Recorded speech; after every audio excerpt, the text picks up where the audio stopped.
चलो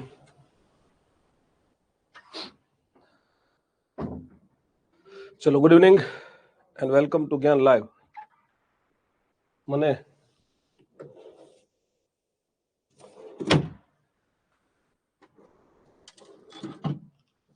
audio video confirmation આપી દો દોસ્તો। યસ, જય દ્વારકાધીશ, ગુડ ઇવનિંગ।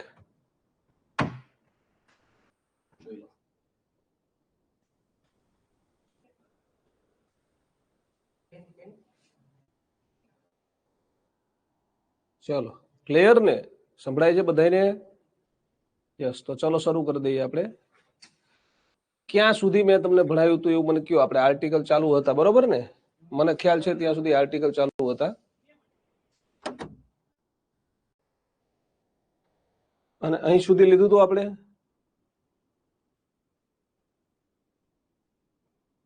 આ છેલ્લો પોઈન્ટ લઈ લીધો હતો, બરોબર ને? બધાને યાદ છે ને?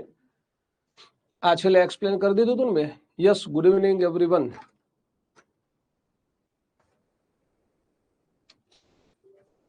અવાજ શેનો આવ્યા કરે છે? અવાજ ભાઈ નિયમ 5 સુધી ને? હા, અવાજ એસી નો આવતો હોય તો આવશે, કારણ કે નહીતર પછી શું થાય, મને ગરમી થાય એવું છે। હા, યસ, ગુડ ઇવનિંગ। તમને બીજાની કમેન્ટ ના દેખાય? તમારા બધાની કમેન્ટ મને દેખાય? હા, બધાની કમેન્ટ દેખાય છે તમને? ચલો ચલો જોઈ લઈએ ચલો। તો આ સેટલમેન્ટ પાછું અમને ફેરવું લાગે છે ચેટની અંદર।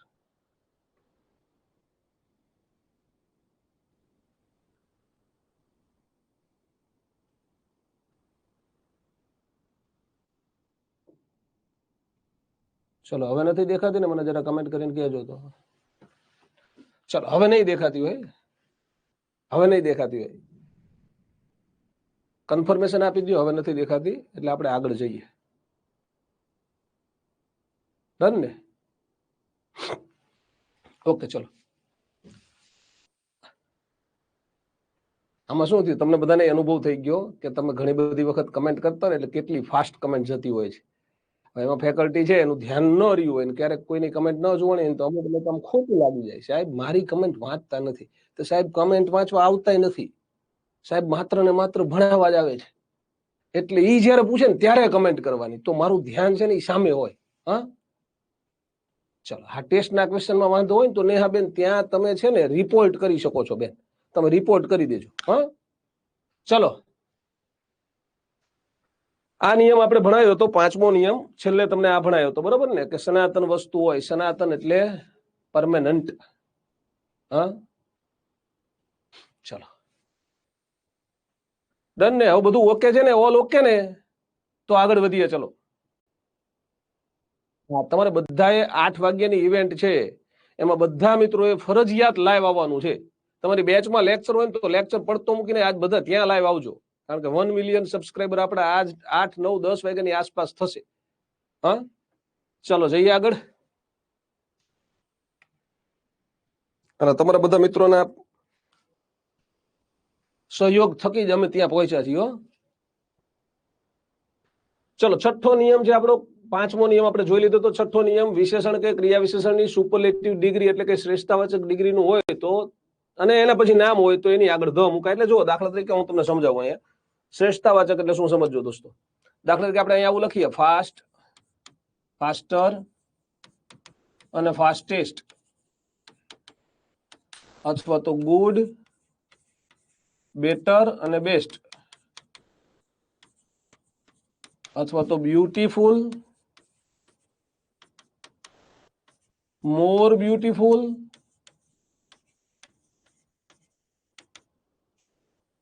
અને મોસ્ટ બ્યુટીફુલ। આ થોડા ઉદાહરણ લખ્યા મેં દોસ્તો। તો આમાંથી જે આ પહેલું રૂપ છે ને એને પોઝિટિવ ડિગ્રીનું રૂપ કહેવાય, પોઝિટિવ ડિગ્રીનું રૂપ, પીડી નું રૂપ, આને કહેવાય સીડી નું રૂપ, અને આને કહેવાય સુપરલેટિવ ડિગ્રીનું રૂપ। ત્રીજું રૂપ છે એને શું કહેવાય? સુપરલેટિવ ડિગ્રીનું રૂપ કહેવાય। હા, આ સુપરલેટિવ ડિગ્રી છે, આ કમ્પેરેટિવ ડિગ્રી છે, આ પોઝિટિવ ડિગ્રી છે। પોઝિટિવ ડિગ્રીમાં મૂળ રૂપ વપરાય, કમ્પેરેટિવ ડિગ્રીમાં કાં તો ઈઆર લાગે અથવા તો મોર લાગે, જ્યારે સુપરલેટિવ ડિગ્રીમાં ઈએસટી લાગે અથવા તો મોસ્ટ લાગે। અહીંયા શેની વાત છે? શ્રેષ્ઠતાવાચક રૂપ, સુપરલેટિવ ડિગ્રીનું રૂપ। સુપરલેટિવ ડિગ્રીનું રૂપ એટલે ત્રીજું રૂપ. બરાબર, ડન.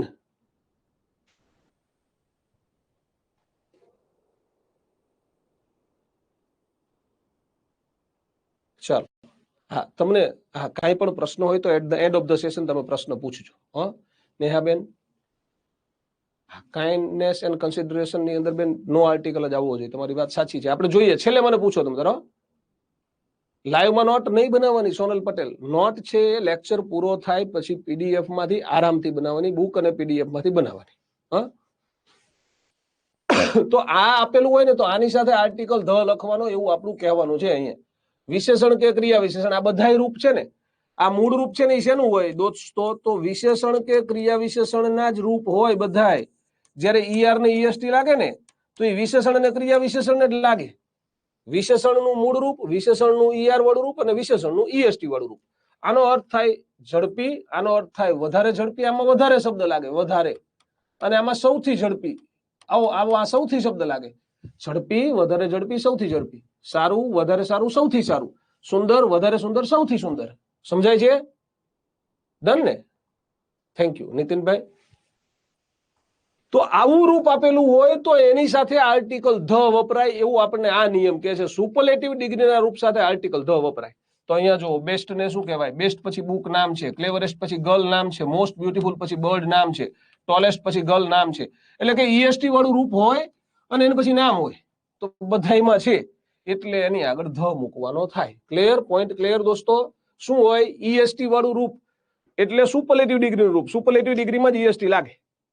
મોસ્ટ અથવા તો ઈએસટી મતલબ કે સુપરલેટિવ ડિગ્રી. સુપરલેટિવ ડિગ્રી હોય એટલે તમારે આર્ટિકલ ધ લગાડવાનો થાય. ડન? આમાંય ઓલો અપવાદ તો છે જ, ઓલો પરદાદા વાળો નિયમ તો આમાંય લાગુ પડે. 9 શબ્દ આપેલા હોય, 9 માંથી કોઈ એક એટલે આગળનો આર્ટિકલ પાછળનો આર્ટિકલ. ફરી એકવાર યાદ કરાવું. My, our, your, his, her, its, their, કોઈ નામ પછી એપોસ્ટ્રોફી એસ અને વુઝ. આ 9 છે એ સંબંધક સર્વનામ છે. એના પછી કે પહેલા ક્યારેય કોઈ આર્ટિકલ વપરાતો નથી. આ બધાને યાદ છે ને? આ કયો નિયમ? તો મેં તમને ત્યારે એવું કીધું હતું, પરદાદા નિયમ. કયો નિયમ? પરદાદા નિયમ છે. તો અહીંયા શું છે? જો આ કાઢી નાખીએ ને, ખાલી આ બોક્સ માંથી આ કાઢી નાખું ને, હું આવું કરી નાખું ને, મોદી ઇઝ દેશ મોસ્ટ ફેવરિટ લીડર, તો ધ આવે. Modi is the most favourite leader. પણ આમાં માય આપેલું હોવાના કારણે તમારે આર્ટિકલ લખવાનો થતો નથી. ચોકડી એટલે નો આર્ટિકલ. ચોકડી એટલે નો આર્ટિકલ. પોઈન્ટ નંબર 2, વાક્ય નંબર 2 જો કનુભાઈ ઇઝ ધેર. આમાં ધેર આપ્યું છે એટલે આમાંથી એક શબ્દ ત્યાં આપ્યો છે. ધેર આપેલું છે એટલે એના પછી આર્ટિકલ નો આવે. પેલા ખાલી જગ્યા આપી તો અહીંયા નો જ આવે. ડન ને? આવું બધાને યાદ છે ને? એક વખત કમેન્ટ કરીને મને કહો તો આવું આપણે આગળ સમજાયું છે, નો આર્ટિકલમાં સમજાયું છે. યાદ છે ને? હા રવિ, એવું એક્ઝામ્પલ મેં તમને પહેલા સમજાવ્યું છે ભાઈ બંધ. આગળના લેક્ચર ન જોયા હોય ને તો જોઈ લેશે એટલે આઈડિયા આવી જશે. હા, ચલો પછી શું છે? અહીંયા જો અવર છે. અવર છે એટલે નો આર્ટિકલ. જો અવર કાઢી નાખો તો પાછું ધ આવે. જો આવું વાક્ય આપ્યું હોય ને, trees are dash best friends, તો ધી બેસ્ટ ફ્રેન્ડ્સ. પણ અવર શબ્દ આવેલો છે એટલા માટે નો આર્ટિકલ આવે. ઓકે, પછી છેલ્લું વાક્ય ધીસ ઇઝ હાર્દીઝ બેગ. જો હાર્દીઝ નો આપ્યું હોય તો ધીસ ઇઝ અ બેગ આવે. શું આવે? This is a bag. કારણ કે અહીંયા ઈએસટી વાળું રૂપ નથી એટલે આ એક વચન છે, અનિશ્ચિત છે, ગણી શકાય ને નામ છે એટલે અ બેગ. ડન? ના આવે કોઈ દિવસ. હિરલ પટેલ THEIR આવે પછી કોઈ દિવસ ધ શક્ય જ નથી. હા, અવાજ નો આવતો હોય ને તો કૃષ્ણાબેન તમારા ફોન માંથી અવાજ વધારો. બાકી બધાને અવાજ આવે છે બેન, કદાચ તમારા ફોનમાં અવાજ બંધ છે. હા, ચલો જઈએ આગળ. તમે થમ્સઅપ મૂકો એટલે આગળ જઈએ. આ પોઈન્ટ ક્લિયર થઈ ગયો આપણો કે ઈએસટી વાળું રૂપ હોય કે મોસ્ટ વાળું રૂપ હોય, મતલબ કે સુપરલેટિવ ડિગ્રીના રૂપ પછી નામ આપેલું હોય તો ધ લખવાનું. એની આગળ જો 9 માંથી એક આપેલું હોય તો નો આર્ટિકલ. હા, આગળ ખાલી જગ્યા હોય કે પાછળ ખાલી જગ્યા હોય, આની આગળ ખાલી જગ્યા આપી શકે, ક્યારેક પાછળ આપે. સામાન્ય રીતે પાછળ જ આવશે, પણ ગમે તે આપે નો આર્ટિકલ જ આવે. હા, ચલો આગળ જઈએ. અને પછી નિયમ નંબર 7, દિશાઓના નામની આગળ તથા ક્રમવાચક સંખ્યાઓની આગળ પણ આર્ટિકલ ધ મુકાય. દિશાના નામની આગળ આર્ટિકલ ધ અને ક્રમવાચક સંખ્યાના નામની આગળ પણ આર્ટિકલ ધ આવે.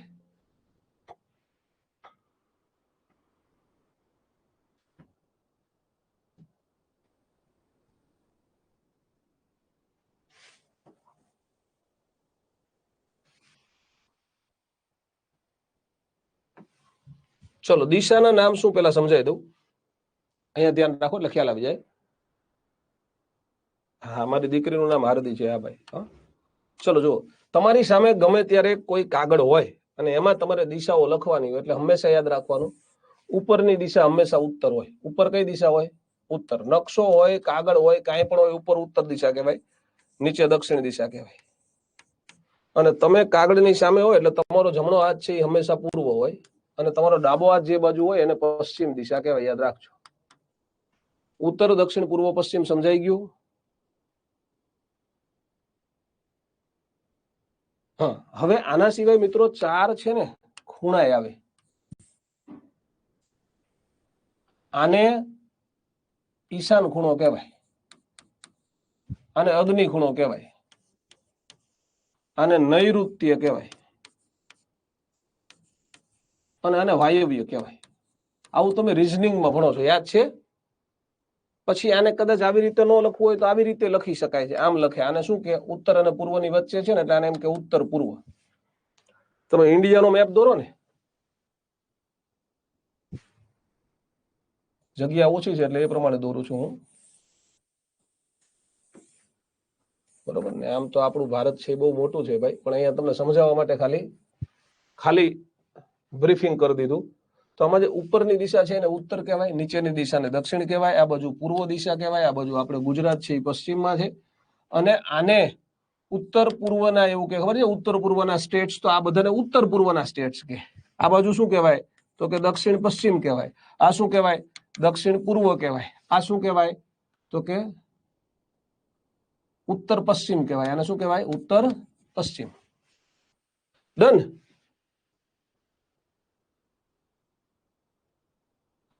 હા, હવે તમે જેમ યાદ રાખો એમ. હવે આને અંગ્રેજીમાં લખવું હોય તો કેમ લખાય? જુઓ, તો ઉપર છે એને શું કહેવાય? નોર્થ કહેવાય.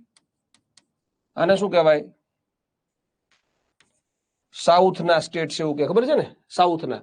તમે અહીંથી મહારાષ્ટ્ર વટો, પછી ગોવા વટો, પછી શું આવે? તો કે કર્ણાટક આવે, કેરળ આવે, તમિલનાડુ આવે, આંધ્રપ્રદેશ આવે અને તેલંગાણા આવે. અહીંયા 5 સ્ટેટ છે: કર્ણાટક, કેરળ, તમિલનાડુ, આંધ્રપ્રદેશ અને તેલંગાણા. હવે નહીં, પરીક્ષામાં પૂછે તો ભાઈ ડામોર રાહુલ હજી 1600 કિલોમીટર લખજો, એ ન લખતા હો, હજી ડેટાની અંદર એડ ન થયું હોય ત્યાં સુધી દોસ્ત. ઓપ્શનમાં હોય તો વિચારવાનું, બાકી આપશે જ નહીં ઓપ્શનમાં. આ 5 સ્ટેટ છે ને એને શું કહેવાય? દક્ષિણના રાજ્યો કે. અને આ રાજ્યોમાં શું બોલાય? તો કે દ્રવિડ કુળની ભાષા બોલાય. શું બોલાય? દ્રવિડ કુળની ભાષા. દ્રવિડ કુળની ભાષાઓ કેટલી છે? તો કે 4 ભાષાઓ છે. કઈ 4? તો ત્યાં તમને આ 4 ભાષાઓ બોલતા લોકો જોવા મળે: તમિલ, તેલુગુ, કન્નડ, મલયાલમ. એને કુળે બીજી કઈ ખબર ના પડી અહીંયા જાવ એટલે you must know English or Tamil, Telugu, Kannada, Malayalam. Otherwise, they will not understand you. Nobody is allowed to talk in Gujarati there. It is but necessary for us to speak in either English or Tamil, Telugu, Kannada, Malayalam. ને એમાંય જો અહીંયાના કોઈ ખરા જેને અંગ્રેજી ના આવડે એવી એકાદ વ્યક્તિ તમને ભટકાઈ ગઈ, તમે દક્ષિણ ભારત ફરવા ગયા હોય તો એને તમે ઈશારાની ભાષા સિવાય એની વાત જ ના કરી શકો, કારણ કે they will not understand. When he or she is not able to understand English, then they will not understand Gujarati or Hindi. ત્યાં કોઈને ગુજરાતી હિન્દી આવડતી નથી. જ્યારે રાષ્ટ્ર ભાષાનો પ્રશ્ન ઉભો થાય ત્યારે દક્ષિણ ભારતના રાજ્યો એવું કહે છે કે અંગ્રેજીને રાષ્ટ્રભાષા રાખો, અને ઉત્તર ભારતના રાજ્યો એમ કહે છે કે હિન્દીને રાષ્ટ્રભાષા રાખો. અને આપણે તો સુડી વચ્ચે સોપારી જેવા છીએ. આપણે એમ કહીએ ગુજરાતી, તો નીચેથી દક્ષિણ વાળા એક થપ્પડ મારે ને ઉપરથી ઉત્તર વાળા એમ કે બેજા સરવાનો બેજા, કારણ કે આપણી વસ્તી કેટલી? તો કે 6.5 કરોડ. આમની વસ્તી કેટલી? તો કે 65 કરોડ. આમની વસ્તી કેટલી? તો કે આમની લગભગ અરાઉન્ડ 30-35 કરોડ. આ બધા વચ્ચે વાળા છે, એટલે કે અહીંયા અલગ બોલાતી હોય, દાખલે કે બંગાળની અંદર બેંગાલી બોલાતી હોય, અમારો સોનાર બાંગ્લા. એટલે આપણાથી કઈ થાય નહીં, બાંગ્લાદેશ વાળા બેંગાલી કે તોય કઈ ના થાય. એટલે આઈધર ઇંગ્લિશ ઓર હિન્દી, એની ઉપર વર્ષોથી ડિબેટ ચાલે છે. હિન્દી આપણી રાષ્ટ્રભાષા નથી. According to our constitution it is our official language. એ આપણી રાજ્ય ભાષા છે. હિન્દી આપણી વાસ્તવિકતામાં શું છે મિત્રો? રાજ્ય ભાષા છે, વહીવટની ભાષા છે. આખા દેશનો વહીવટ હિન્દીમાં કરવો એવું કહેવાય. આસામમાં જાવ તો બિહુ બોલાય, બરોબર છે. રાજ ગુજરાતી ચોક્કસ કરે છે. આપણો વડોપ્રધાન અને આપણો હોમ મિનિસ્ટર બે ગુજરાતી બેઠા છે અત્યારે, અને એ આપણા ગુજરાતી માટે સૌભાગ્યની વાત કહેવાય. બરોબર, ચલો આપણે દિશાઓમાં પાછા આવી જઈએ. Once again, north, south, east, waste.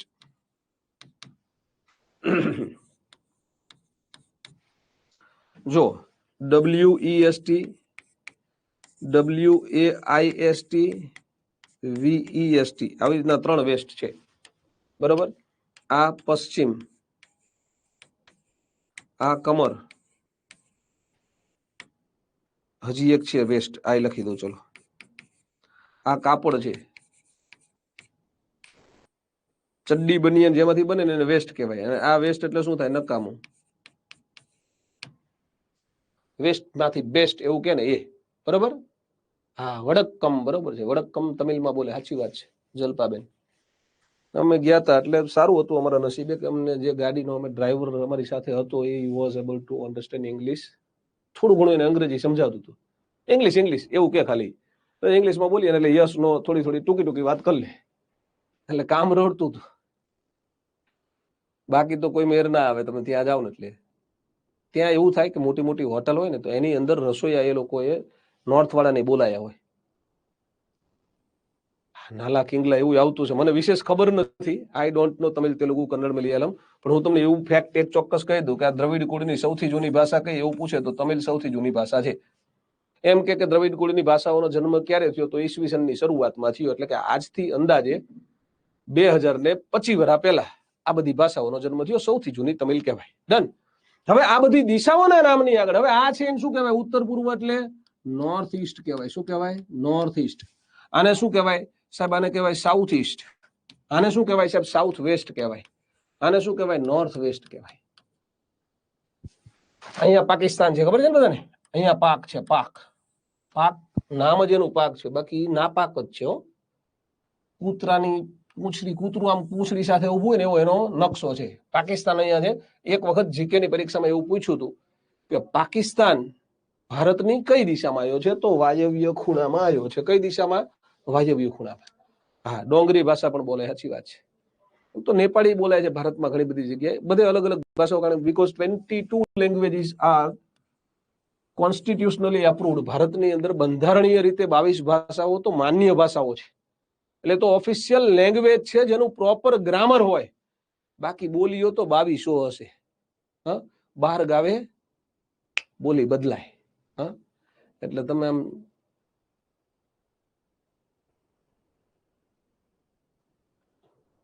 ચલો. પ્રિયંકા પટેલ, તમે શું કહો છો? મને ખ્યાલ નથી આવતો બેન. એટલે દિશાઓની તમને સમજણ પડી ગઈ? કોઈ પણ દિશા આવે ધ લગાડી દેવાનો. આપણે અહીંયા હતા, આપણા મુદ્દો આ હતો. જો સુપરલેટિવ ડિગ્રી આપણે પૂરી કરી દીધી. આ નોર્થ ગુજરાત. દિશાઓના નામની વાત પૂરી થઈ ગઈ. પછી શું આપ્યું છે? ક્રમવાચક સંખ્યા. ક્રમવાચક સંખ્યા શેને કહેવાય એ સમજાય દઉં. ધ્યાન રાખીને સમજી લ્યો. સંખ્યા અને ક્રમમાં થોડોક તફાવત છે. સંખ્યા અને ક્રમ. જો સંખ્યા એટલે તમને સમજાવું. સંખ્યા એટલે 1, 2, 3, 4, 10, 11, 12, 13, 14, 20, 21. આ બધી સંખ્યા કહેવાય. પણ ક્રમ એટલે શું? ક્રમ એટલે દોસ્તો પહેલું. એક નહીં, પહેલું, પ્રથમ. 2 નહીં, બીજું, ત્રીજું, ચોથું, પાંચમું, 10મું, 12મું. હા, સરસ. આભાર અંશુયાબેન.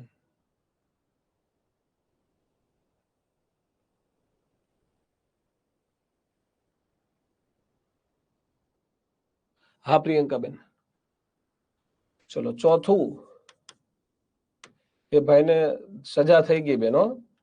10મું મીંડા વાળો લખશો તોય ચાલશે ને સસલાનો લખશો તોય ચાલશે.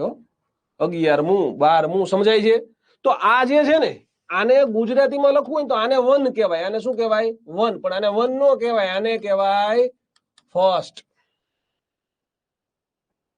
આને કહેવાય બીજું એટલે સેકન્ડ. એને ટુ નો કહેવાય, યાદ રાખજો. ટુ છે એ સંખ્યા છે, જ્યારે સેકન્ડ છે એ ક્રમ છે. 3 છે એ સંખ્યા છે દોસ્તો, જ્યારે થર્ડ છે એ ક્રમ છે. 4 છે એ સંખ્યા છે મિત્રો, જ્યારે ફોર્થ છે એ ક્રમ છે. એવી રીતે 10th 11th 12th નો સ્પેલિંગ મજાનો છે. એફ આવે 12th ના સ્પેલિંગમાં, આ યાદ રાખવાનું. પછી 13th 14th 15th તો બરોબર છે. 20 હોય ને એટલે 20 નો સ્પેલિંગ એ મજાનો છે.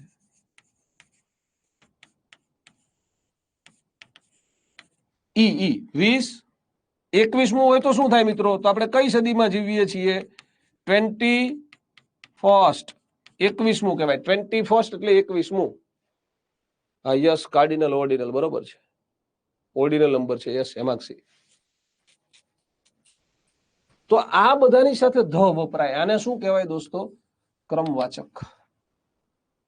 ડન. આમાં મજાના સ્પેલિંગ આ બધા છે. 20th 12th 30th 40th 40th 40મું હોય તો આ સ્પેલિંગ હોય, યાદ રાખજો. આ ઈ મોટો એટલે કરું છું કે આમાં ઈ આવે, મોટા ભાગના ભૂલ કરે છે, ઈ નથી લખતા. 40 નો સ્પેલિંગ આવો થાય, FORTY, તો લોકો વાય નો આઈ કરી નાખે, પછી TH લગાડી દે. તો ITH નથી આવતું, અહીંયા IETH આવે છે. આ તમારે યાદ રાખવાનું છે. ડન. તો આ બધાની સાથે ધ લાગે. અને આની સાથે સાથે રોમન નંબર હું સમજાવતો હોય છું, એનો વિડીયો રેકોર્ડેડ તમને આપી દીધો છે રોમન નંબર્સ નો. કોઈને જોવા જેવું લાગતું હોય તો તમે જોઈ શકો છો. 1 5 10 50 100 500 1000, હજી આગળ જવું હોય તો 5000. આ બધાની સાથે જેમ એકડો પાંચડો આવે, આગળ મીંડાઓ બદલાતા જાય. 1 મીંડું 2 મીંડા, એ પ્રમાણે એબીસીડી નો નવો અક્ષર આવે. 1 એટલે શું કહેવાય? આઈ. 5 એટલે શું કહેવાય? વી. 10 એટલે શું કહેવાય? એક્સ. 50 એટલે એલ. 100 એટલે સી. 500 એટલે ડી. 1000 એટલે મહેશ આહુલિયાનો એમ. સૌથી મોટી સંખ્યા એમ થી દર્શાવાય છે. 1 2 સાથે કઈ ના આવે, આર્ટિકલ ના વપરાય હિરેનભાઈ. પછી 5000 હોય તો આ પાંચડો લખવાનો, પછી એની ઉપર આમ બાર કરવાનો, વી બાર. 10,000 હોય તો એક્સ બાર. 50,000 હોય તો એલ બાર. ડન. એટલે રોમન નંબર તમને જોવા જેવા લાગતા હોય તેનો તમને રેકોર્ડેડ વિડીયો આપેલા છે. જરૂર નથી એની રશ્મિબેન, પણ ક્યારેક ક્યાંક જીકે ના ભાગ તરીકે રોમન નંબર પૂછાય. એકાદ વખત રોમન નંબર પૂછાઈ ગયો છે સોનલ જારિયા. ઇંગ્લિશમાં ના પૂછાય, જનરલ નોલેજમાં પૂછાય, રીઝનિંગમાં પૂછાય. હા ચલો.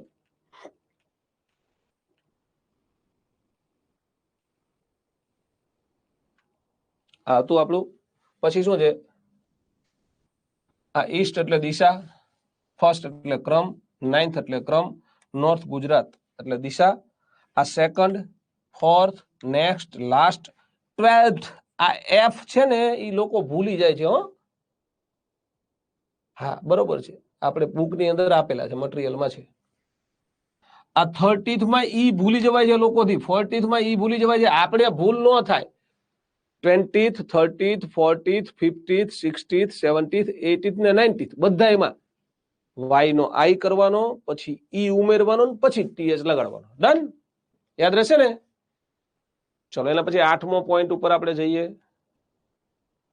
કોઈ પણ જાતિ પ્રજાતિ એનું બહુવચનનું નામ હોય. જો જાતિ એટલે દાખલા તરીકે આપણે હિન્દુ મુસ્લિમ શીખ ઈસાઈને જાતિ કહીએ, તો હિન્દુ લખ્યું હોય તો નહીં, પણ શું લખ્યું હોવું જોઈએ? હિન્દુઝ. બહુવચનનું નામ હોવું જોઈએ.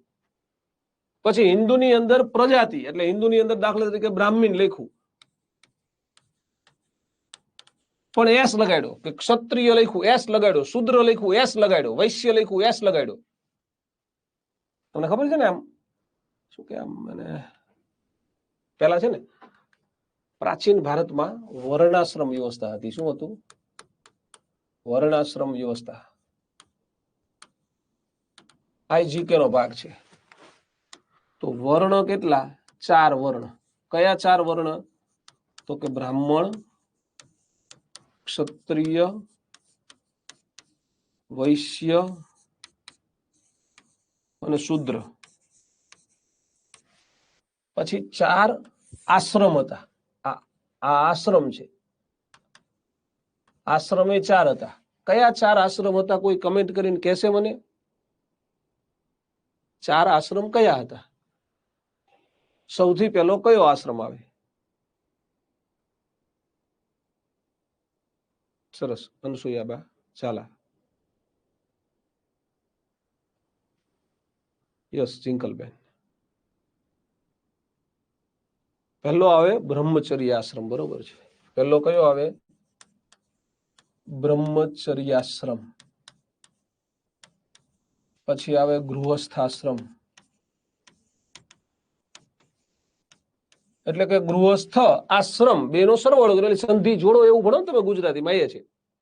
પછી વાનપ્રસ્થાશ્રમ, વાનપ્રસ્થા શ્રમ, વાનપ્રસ્થ આશ્રમ, અને છેલ્લો સંન્યસ્તાશ્રમ.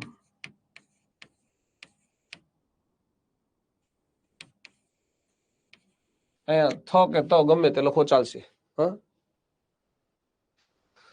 હવે આ 4 વ્યવસ્થા શું હતી? આ કયા સમયમાં હતી? તો આ વૈદિક યુગ દરમિયાન હતી. કયા સમયમાં? વૈદિક યુગ, જ્યારે વેદો લખાણા એ યુગ. વેદો કેટલા છે? 4 છે. વેદો કેટલા?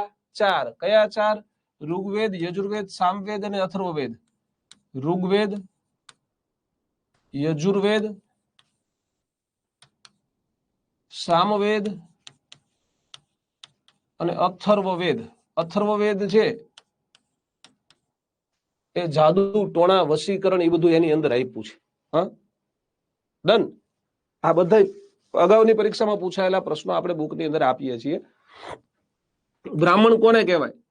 તો જે પૂજા પાઠ, હોમ, હવન, ભણાવવાનું કામ કરે એ બધા બ્રાહ્મણ, આવું કહેવાય. એટલે ત્યારે બ્રાહ્મણની કોઈ આમ વિશેષ વ્યાખ્યા નહોતી કે બ્રાહ્મણ એટલે તમે અહીંયા આ જ્ઞાતિમાં જન્માઓ એટલે બ્રાહ્મણ, એવું નહીં. હા, જો ઋગ્વેદની અંદર શું છે? ઋગ્વેદની અંદર ઋચાઓ છે. આ ઋચાઓ માટે ફેમસ છે. યજુર્વેદ યજ્ઞના નિયમો માટે ફેમસ છે. સામવેદ એટલે સંગીતની ગંગોત્રી. સામવેદને શું કહેવાય? સંગીતની ગંગોત્રી કહેવાય. ઓલા 5 રાગાસ કહેવાય, ખબર છે? 5 રાગાસ. ભગવાન શિવના શ્રી મુખેથી 5 રાગ ગવાયા છે. એ કયા 5 રાગ છે? આ સૌથી પ્રાચીન, સૌથી જૂનો વેદ એટલે ઋગ્વેદ કહેવાય. કયા 5 રાગ છે?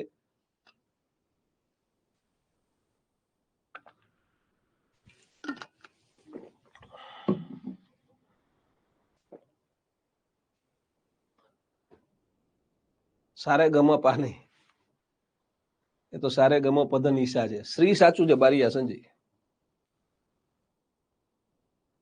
મલ્હાર રાગ એમાં નહીં આવે. ભૈરવી નહીં આવે. ભૈરવી આવશે, સોરી. શ્રી, દીપક,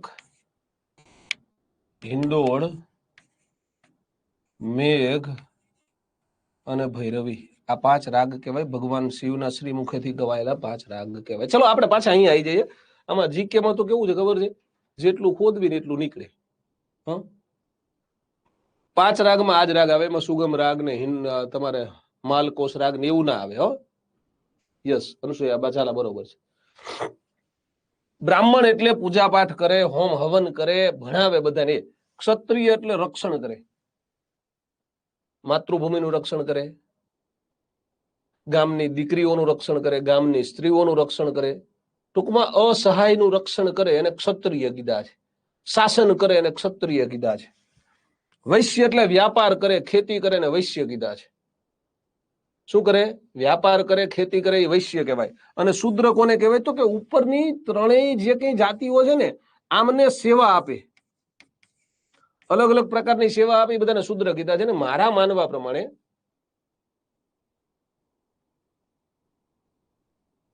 ચલો, મારા માનવા પ્રમાણે શૂદ્ર છે એને શ્રેષ્ઠ કહેવાય. હા, ચલો.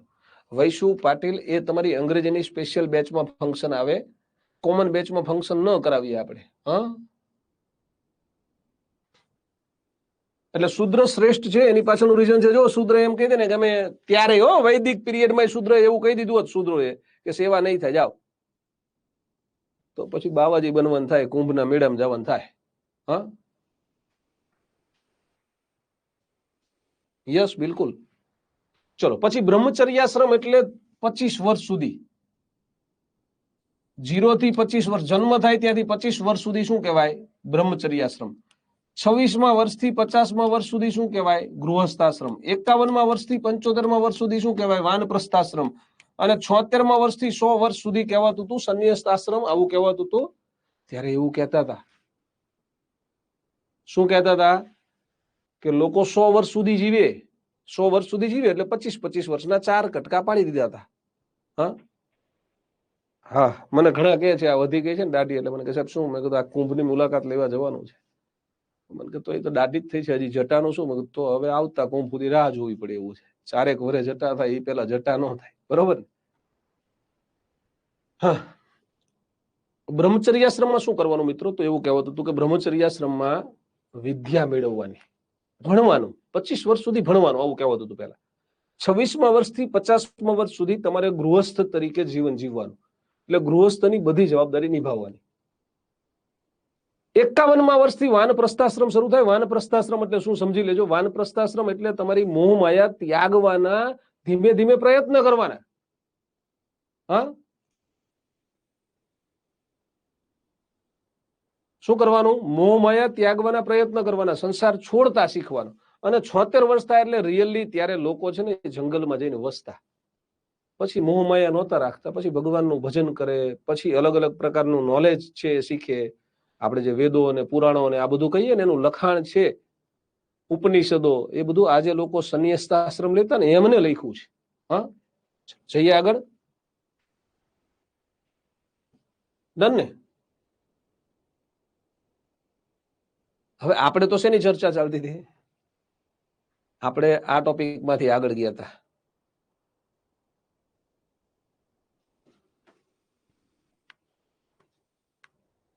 હા હા, બ્રાહ્મિન્સ માંથી આપણે આગળ ગયા હતા. હું ઘણી બધી વાર ભૂલી જાઉં છું, હું ભૂલકણું છું.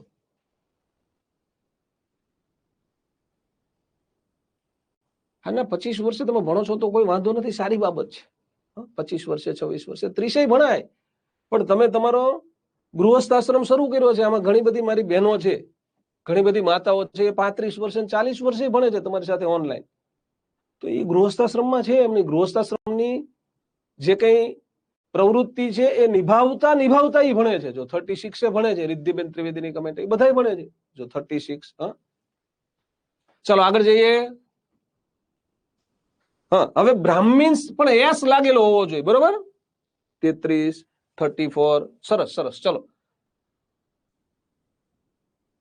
મને યાદ છે ગઈ વખતે 43 ની એજ વાળા, 44 ની એજ વાળા મિત્રો પણ ભણતા હતા અને એમને સારા માર્ક્સ આવ્યા છે. આ વખતે શિક્ષક બનશે, ગ્રાન્ટી એડમાં શિક્ષક બની જશે. હા, સરસ. વિલાસબેન, બ્રાહ્મિન્સ ની અંદર માની લ્યો કે ઓલા બેને કીધું કે અમે પંડિયા છીએ, તો પંડિયા લખો ને તો આર્ટિકલ નહીં ધ લગાડવાનો, પણ પંડિયા એસ લાગેલો હોવો જોઈએ. શું લાગેલું હોવું જોઈએ? એસ લાગેલો હોવો જોઈએ. હા, સરસ. હા, ઘણા બધા બહેનોને, સાચી વાત છે લતાબેન, ઘણા બધા બહેનોને અને ઘણા બધા ભાઈઓને ઉંમર મોટી છે, કારણ કે તમે ક્યાંક ખાનગીમાં સેવા કરો છો, અથવા તો તમે તમારું ગૃહસ્થ તરીકેનું જીવન નિભાવતા નિભાવતા ભણો છો. એટલે ઘણા બધાના ઘરે કેવું છે, તો કે દીકરા દીકરીઓ છે, અમુકના ઘરે 2 દીકરા છે, 1 દીકરી 1 દીકરો છે, 2 દીકરી છે, તો 3 જણા ભેગા ભણવા બેઠા હોય અત્યારે ઓનલાઈન. એવા કેટલા છે 3 જણા ભેગા અત્યારે ભણવા બેઠા હોય? જો છે ને, અમારા બાળકોની સાથે અમે પણ ભણીએ. તો એવી રીતે જે ભણવા બેઠા હોય ને, એ એક કામ કરજો, ક્યારેક વિડીયો ઉતારીને આપણે ઓલો નંબર છે ને આપણો વોટ્સએપ વાળો 81415775555 ઉપર મોકલજો. કેજો મહેશ સરને મોકલવો, તો મારા સુધી તમારો વિડીયો આવશે. હા, છે ને? જો એટલે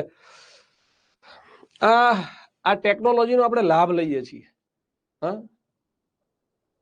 13 વર્ષ પછી ભણવાનું ચાલુ કર્યું. અને આ ટેકનોલોજીનો લાભ છે, નહીતર તમે ભણે જ નહીં. જો તમારે ગાંધીનગર આવીને જ ભણવાનું હોત તો તમે ન ભણે, પણ આ ઓનલાઈન સેવા આવી એટલે તમે ભણો છો. હા, ચલો. આ મુખ્ય સેવિકાની બેચની અંદર બધા બહેનો જ હોય, બિલકુલ બધા બહેનો હોય, સાચી વાત છે. હવે આ વાત થઈ છે, ની જાતિની વાત થઈ ગઈ, પ્રજાતિની વાત થઈ ગઈ, અને પ્રજાતિ કહેવાય. બધે ધ લાગે. હા, ના, ટાઈમિંગ માફ કરજો, ટાઈમિંગ બદલવાની કોઈ વાત નહીં કરી શકો, કારણ કે ટાઈમિંગ અમને અનુકૂળ હોય એ પ્રમાણે જ રહેશે. હા, થોડીક મુશ્કેલી પડે, પણ આ તમારા માટે ભગવાન માતાજીની મહેરબાની કહેવાય કે ટેકનોલોજીના યુગમાં તમે ઘરે બેઠા લાઈવ ભણી શકો છો. અગાઉ હતું કે ભાઈ પેન ડ્રાઈવ ની અંદર કે સીડી ની અંદર રેકોર્ડેડ જોઈ શકાય, એમાં તમે પ્રશ્ન ના પૂછી શકો, એમાં તમે રેગ્યુલર ભણવા ના બેસો. અત્યારે તમે રેગ્યુલર ભણવા બેસી શકો છો. હા, ચાલો પછી શું છે? પછી પ્રજા હોય તો આ જાતિ, પ્રજાતિ અને પ્રજા પણ લખી દઉં છું. જો ઇન્ડિયન્સ ને પ્રજા કહેવાય, ઇન્ડિયન્સ ને શું કહેવાય? પ્રજા કહેવાય. હા, સરસ. Neha Chauhan, we the Indians are Frank.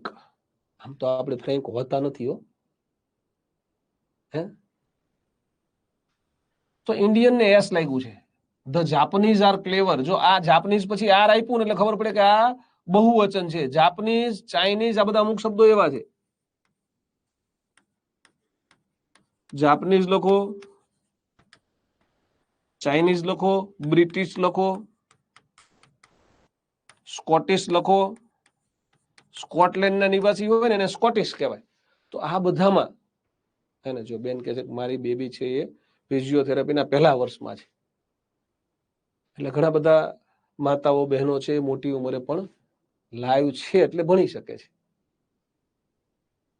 અને વૈશાલી બેન એવું કહે જો છુપાઈ છુપાઈને ભણવું પડે છે.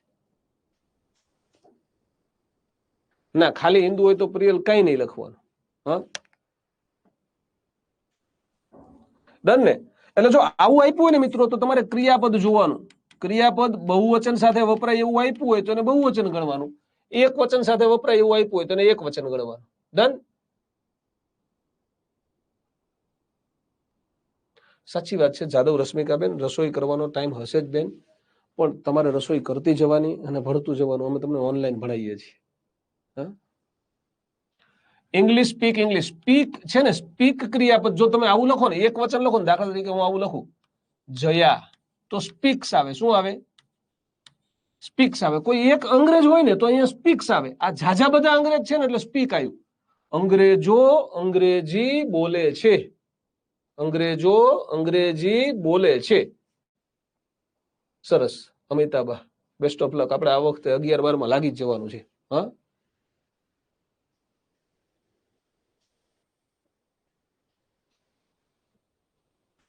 એટલે આ ઇંગ્લિશ ની આગળ ધ આવ્યું. જો આ ઇંગ્લિશ ની આગળ કઈ ન આવ્યું, બે ઇંગ્લિશ જ છે. પણ આ શું છે તો કે આ અંગ્રેજી માટે વપરાણું છે. અંગ્રેજી તો નો આર્ટિકલ આવે, અંગ્રેજો તો બહુવચન છે એટલે ધ આવે. હા, સરસ અમીબેન.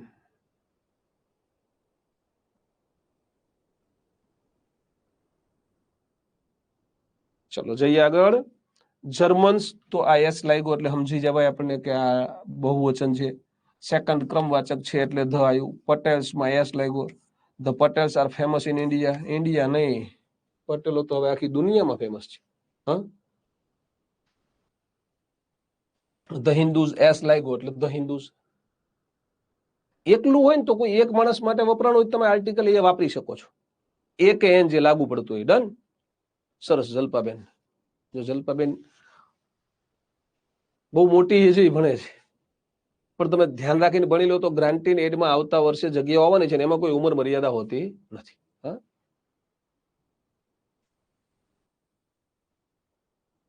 ચલો જઈએ. પછી શું છે? કોઈ પણ નિશ્ચિત શબ્દ કે વસ્તુના નામની આગળ પણ આર્ટિકલ ધ મુકાય છે. આ નિશ્ચિત શબ્દ કે નિશ્ચિત વસ્તુ છે ને થોડુંક વિચિત્ર છે, આને સમજવું પડે. નિશ્ચિતની આમ કોઈ વ્યાખ્યા નથી. હા, લીલાબેન રાવલ, એ બેન તમે કોઈ બીજા સજેશન ના આપો ને, ખાલી ભણો ને તો અમને ભણાવવાની મજા આવે, તમને ભણવાની મજા આવે. એની પાછળનું કારણ છે કે તમે સેંકડો હોય, તમે બેન 200, 300, 400, 500 મિત્રો તમે લાઈવ ભણતા હોય. હા, તમે એમાં બધા સજેશન આપશો ને તમારે એક એક ના સૂચન ઉપર ધ્યાન રાખીએ. મેં અગાઉ તમને કીધું, તમને ખબર હોય તો, કે જેને વિશેષ તકલીફ પડતી હોય એ પર્સનલ ટ્યુશન રખાવી શકે છે, અને અમે પર્સનલ ટ્યુશન આપીએ છીએ. હા, પણ પર્સનલ ટ્યુશનમાં થોડો ખર્ચો વધારે આવે. તમે કહો ત્યારે તમને ફેકલ્ટી ભણાવશે, પણ ચાર્જ તમારે એકલા ચૂકવવાનો થાય. એને પર્સનલ ટ્યુશન કહેવાય. તમારી અનુકૂળતા તમારા ઘરે આવીને લાઈવ ભણાવશે. તમને એકને જ ભણાવે એટલે તમે કહો સાહેબ ચલો આવી જાઓ એટલે આવી જશે. હા, બાકી અમે જયારે ભણાવીએ ત્યારે તમારે ભણવાનું, બાકી ત્યારે ન ભણો તમે પાછા તમને ગમે ત્યારે ભણી જ શકો છો. હ સરસ લતાબેન.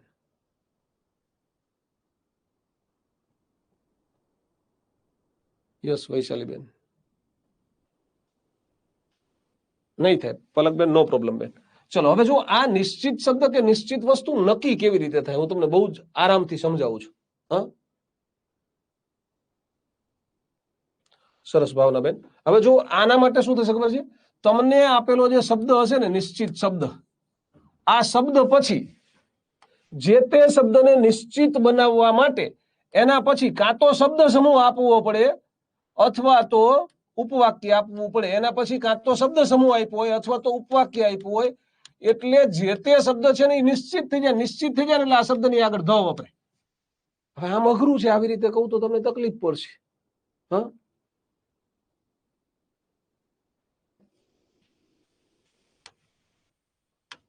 પણ હું તમને સમજાવું ઉદાહરણમાંથી. હા ઉદાહરણમાંથી તમને બહુ જ સરસ રીતે સમજાવું. તમે અહીંયા ધ્યાન રાખો. નહીં ઉપવાક્ય એટલે શું, વાક્યની અંદર આવેલું બીજું વાક્ય.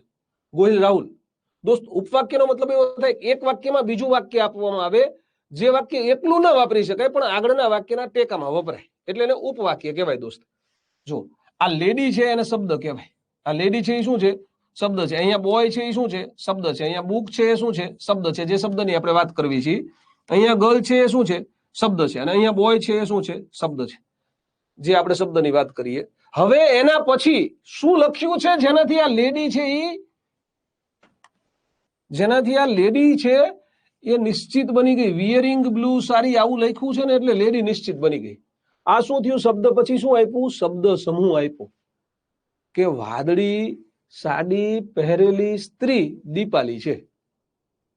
એમને એમ દીપાલી છે એવું કીધું હોય તો એ નિશ્ચિત નથી થતું. પણ તમારી સામે તમે આમ કલ્પના કરો, આમ ઇમેજિનેશનમાં વિચારો કે તમારી સામે 25-50 સ્ત્રીઓ ઊભી છે, એમાંથી વાદળી સાડી પહેરેલી કોઈ એક જ છે ને મારે તમને ઓળખાણ કરાવી છે દીપાલીની. તો હું તમને શું કહું કે વાદળી સાડી પહેરેલી છોકરી દીપાલી છે, વાદળી સાડી પહેરેલી સ્ત્રી દીપાલી છે. તો વાદળી સાડી પહેરેલી સ્ત્રી, સ્ત્રી શબ્દ છે. વાદળી સાડી પહેરેલી છે ને એ જે તે શબ્દને નિશ્ચિત બનાવે છે, એ શબ્દ સમૂહ છે. અહીંયા હવે તો સ્ત્રી આવે એટલે તો બધાને પાછા ઓલા બે મૂવી યાદ આવે. કેમ, કયા બે મૂવી?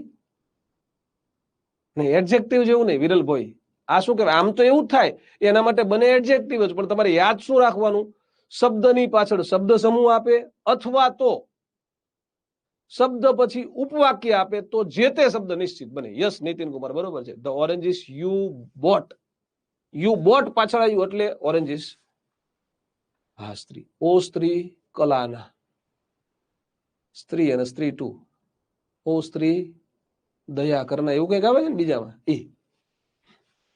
હવે જો બીજું શું છે, this is the boy. The boy પછી આખે આખું આને ઉપવાક્ય કહેવાય. આ આખે આખું આપ્યું ને જેમાં કર્તા ક્રિયાપદ કર્મ બધું આપ્યું એને શું કહેવાય, ઉપવાક્ય કહેવાય. અને શબ્દો ઝાઝા ભેગા થાય તો એને શું કહેવાય, શબ્દ સમૂહ કહેવાય.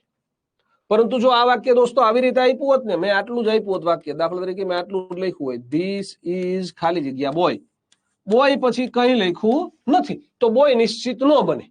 તો શું લખવું પડે, ધીસ ઇઝ અ બોય. શું લખવું પડે, this is a boy. Done, સમજાય છે? પછી અહીંયા જો બુક પછી શું લખ્યું છે,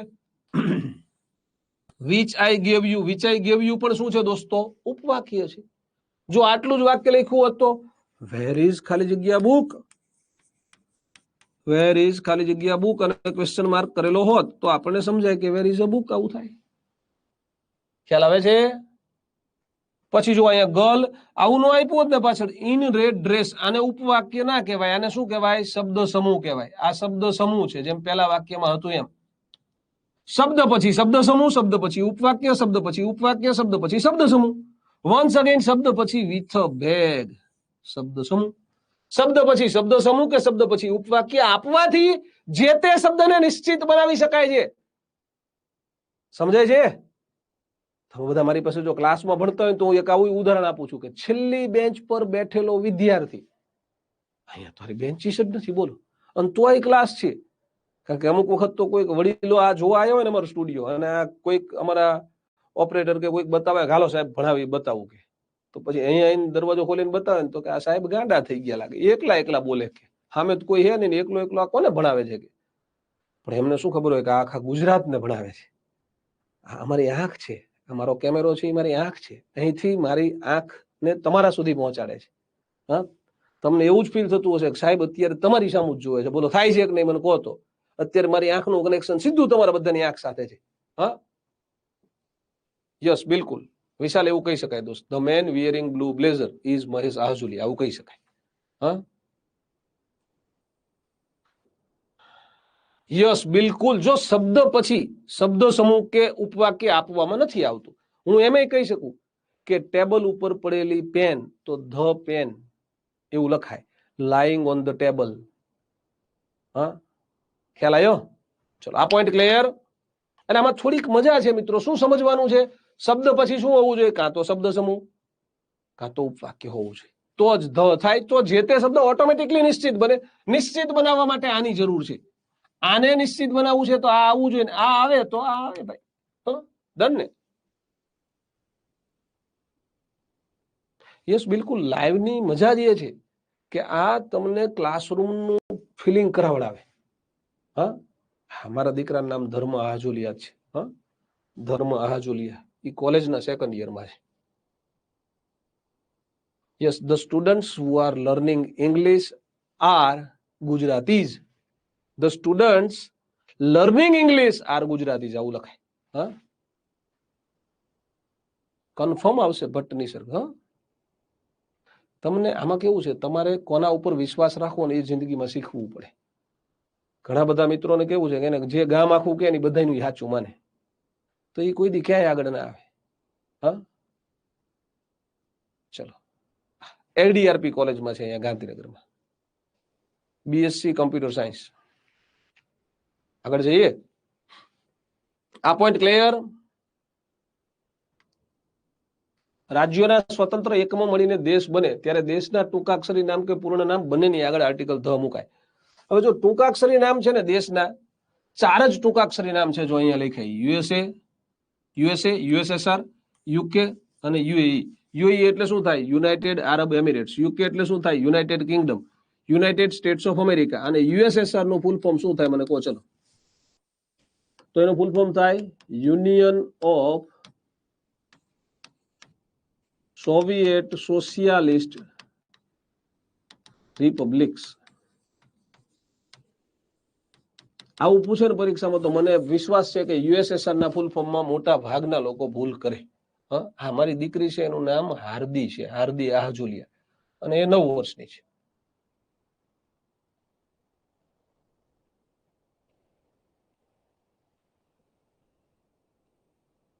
સરસ નૂતનબેન. ચલો જઈએ આગળ.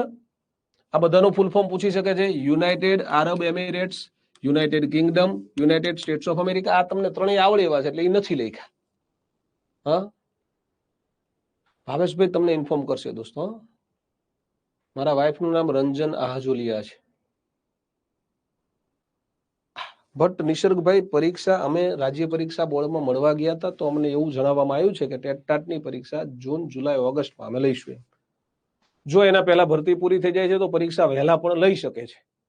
પણ જેવી ભરતી પૂરી થાય પછી 15 દિવસથી મહિનામાં એ જાહેરાત આપશે અને પછી મહિનાથી 45 દિવસમાં તમારી પરીક્ષા લઈ લેશે. હા, ચાલો જઈએ આગળ. જો કોઈ સંસ્થાનું નામ ટૂંકાક્ષરમાં હોય, હવે આમાં આવું લખ્યું હોય ને તો આની આગળ ધ જ આવે, આવું યાદ રાખવાનું છે. યુનાઇટેડ સ્ટેટ્સ ઓફ અમેરિકા લખે તોય ધ જ આવે. હા, સરસ રંજનબેન. જો કોઈ સંસ્થાનું નામ ટૂંકાક્ષરી કે પૂર્ણ રૂપમાં વપરાય તો તેની સાથે પણ શેનું નામ? સંસ્થાનું નામ. પછી કોઈ એમ કે સાહેબ એસટી બસ ટૂંકાક્ષરી તો લખ્યું છે કે, તો આને સંસ્થા ના કહેવાય એટલે એનએસટી બસ આવે. સંસ્થાનું નામ ટૂંકાક્ષરીમાં હોય કે ફૂલ ફોર્મમાં હોય તો. હા, મુખ્ય સેવિકા બિલકુલ આ વર્ષે આવી જશે. હા, ટેટ 1 2 જૂની પેટર્ન પ્રમાણે જ લેવાશે. ટાટ સેકન્ડરી, હાયર સેકન્ડરી ગયા વર્ષે લેવાની હતી એ જ પેટર્નથી લેવાશે. પણ હવે તમે બધા ભણો તો મજા આવે, અમુક તો ગાંડા પાછા શરૂ થઈ ગયા. ચલો, યુનિસેફ તો સંસ્થાનું નામ છે એટલે ધ. યુનિસેફ નું ફૂલ ફોર્મ પૂછે તો યુનાઇટેડ નેશન્સ. હવે તો કંઈક નામ બદલાઈ ગયું છે આનું. યુનાઇટેડ નેશન્સ ઇન્ટરનેશનલ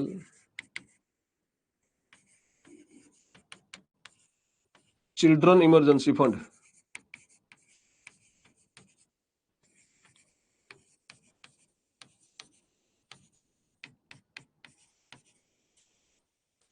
આવું ફૂલ ફોર્મ થાય. બરોબર.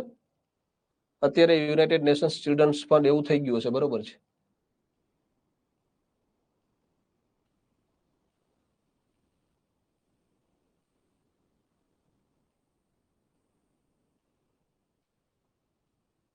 પછી યુનેસ્કો નું ફૂલ ફોર્મ પૂછી શકે છે. UNESCO. તો યુનાઇટેડ નેશન્સ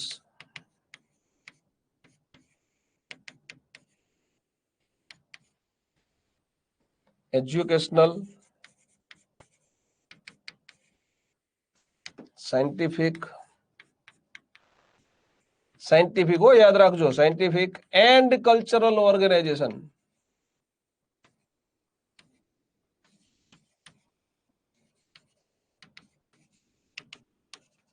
આવવાનું ફૂલ ફોર્મ થાય. બરોબર. ઘણી બધી વખત પરીક્ષામાં ફૂલ ફોર્મ પૂછી શકે છે. બીજું એવું પૂછી શકે તમને કે યુનિસેફ કયા ક્ષેત્રમાં કામ કરે છે.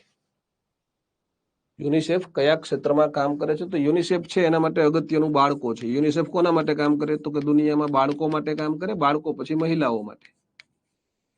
મહિલા માટે કઈ? તો કે માતાઓ માટે. પછી આ કોના માટે કામ કરે? તો આમાં તો કીધું જ છે શિક્ષણ, વિજ્ઞાન અને સંસ્કૃતિ. શૈક્ષણિક, વૈજ્ઞાનિક અને સાંસ્કૃતિક ઓર્ગેનાઇઝેશન છે આ. સંગઠન એવું કહી શકાય. એટલે 3 ક્ષેત્રમાં કામ કરે છે. ક્યારેક આવું પૂછી શકે. પેલા બાળકો અને પછી માતાઓ. બરોબર. એટલે જ તમે આવું ભણતા હોય તો તમને યાદ હશે કે વિશ્વ વિરાસતના સ્થળો, અંગ્રેજીમાં કહેવાય વર્લ્ડ હેરિટેજ સાઇટ્સ, કોણ ડિક્લેર કરે? યુનેસ્કો ડિક્લેર કરે. કોણ ડિક્લેર કરે? યુનેસ્કો. કેમ ડિક્લેર કરે? કલ્ચર છે. હેરિટેજ સાઇટ્સ એટલે શું કહેવાય? કલ્ચર કહેવાય. એટલે કલ્ચરમાં કોણ કામ કરે? યુનેસ્કો કામ કરે.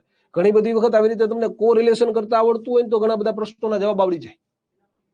હા, કોરિલેશન થી આવડી જાય. એટલે આવું બધું યાદ હોય તો કોરિલેટ તમે કરી શકશો. સાપેક્ષ તુલના વાળા વાક્યમાં બંને અધિકતાવાચક રૂપની આગળ આર્ટિકલ ધ મુકાય.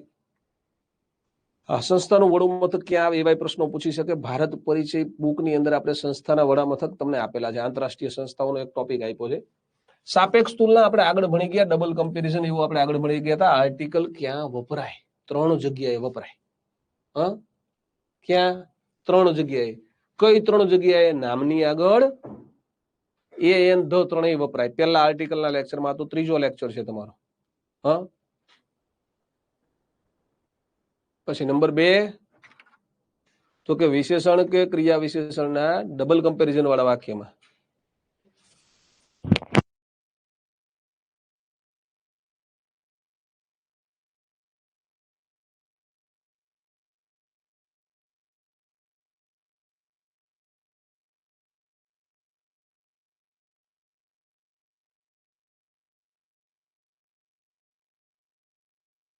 આપણે કાપવાની જ લાવ્યો. હા,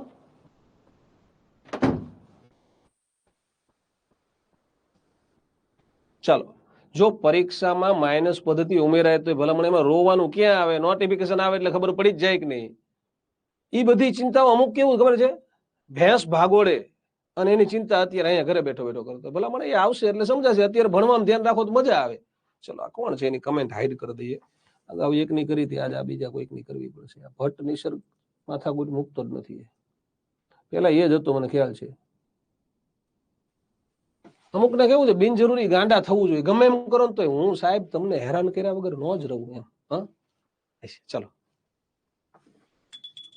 પછી એમાં બધાને ડિસ્ટર્બ કરે અને પાછા આ પ્રશ્નોના જવાબ આપણે 4 વાર આપ્યા હોય તો એ જ પ્રશ્ન પૂછતા હોય. એટલે ક્યાંથી મગજ શું ધોણાવે છે એ જ ખબર નથી પડતી. આગળ જઈએ. જો આમાં શું હોય તો કે ડબલ કમ્પેરિઝનમાં વચમાં અલ્પવિરામ હોય, વાક્યની શરૂઆતમાં ધ હોય અને ખાલી જગ્યા અલ્પવિરામ પછીના બીજા વાક્યની શરૂઆતમાં ધ હોય. ચલો, ધ પછી શું હોવું જોઈએ? ઈઆર વાળું રૂપ અથવા તો મોર વાળું રૂપ. તો ધ પછી જુઓ તમને ઈઆર કે મોર દેખાશે.